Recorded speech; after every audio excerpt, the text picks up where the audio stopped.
आदर्श नेपाल सुधार केन्द्र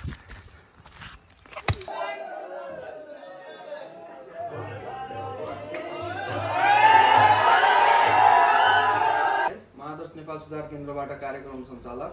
हाम्रो संस्था आदर्श नेपाल सुधार केन्द्र विगत लामो समयदेखि गौरीगङ्गा नगरपालिका वडा नम्बर 7 मा सेवा दिँदै आइरहेको थियो र अहिले संस्था आदर्श नेपाल सुधार केन्द्र गौरीगङ्गा नगरपालिका वडा नम्बर 5 मा स्थित रहेको सम्पूर्णमा समस्या जानकारी गराउँदछौँ र साथै आज होली विशेष को अवसरमा सम्पूर्णमा हाम्रो संस्था आदर्श नेपाल परिवारको तर्फबाट सुख शान्ति समृद्धिको कामना गर्दै हार्दिक मङ्गलमय शुभकामना व्यक्त गर्दछौँ। हस्त धन्यवाद।